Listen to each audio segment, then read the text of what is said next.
On the afternoon of 28th of February in Launchpad, southern Iran, a women's volleyball team was mid-training when two missiles tore through the sports hall. Footage later analyzed by independent investigators identified the weapon as an American precision strike missile, a claim the Americans denied, attributing the blast to an Iranian cruise missile. Independent analysts and a U.S. official off the record described a different signature, fragmentation patterns matching the PRSM, not the Iranian missile. 21 people were killed, children among them. The missile did not come from nowhere. It was fired from soil that has hosted American military power for 3 decades.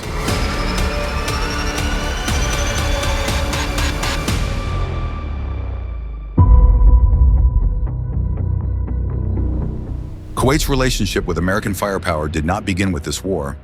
It began in 1991 when a U.S.-led coalition drove Saddam Hussein's army out of Kuwaiti territory, and deepened in 2003 when over 100,000 American and NATO troops massed there before crossing north into Iraq. Camp Doha, Ali al-Salem, Camp Arifshan. These were not wartime improvisations. They were permanent installations built for exactly this purpose.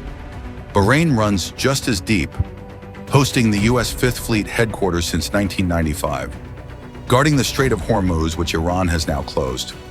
Neither Kuwait nor Bahrain are new to this role in American revisionism.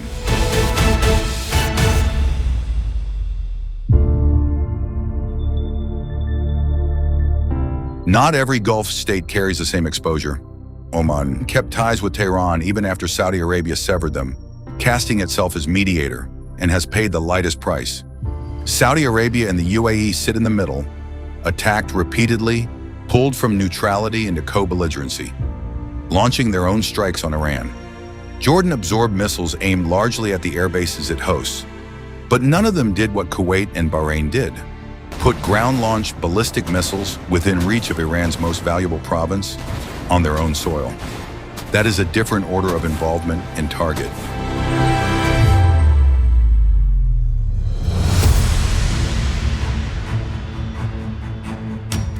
The weapons involved, the Army's ATACMS and its newer PRSM, are fired from 2 platforms. The wheeled HIMARS launcher and its tracked cousin, the M270, both already dispersed across Kuwait's desert training ranges before this war began. Unlike a subsonic cruise missile or a carrier strike package, a ballistic missile reaches its target in minutes, decisive against time-sensitive targets in Khuzestan. They have a maximum range of 300 to 500 kilometers, no naval variant, and launching from Iraq would expose the launchers to Iran-aligned militias.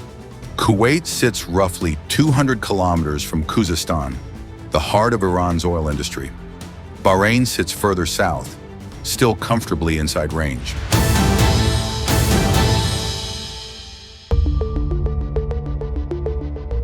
Kuwait City and Manama did, in public, deny hosting the launches, an act of diplomatic cover rather than genuine reluctance. Privately, the calculation was straightforward.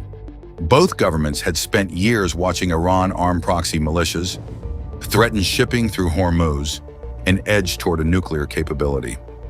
For Gulf monarchies who see Tehran as the greater threat to their survival, joining Washington's campaign was not a burden forced on them. It was regional stability bought on credit, paid for with missiles launched from bases they had already built.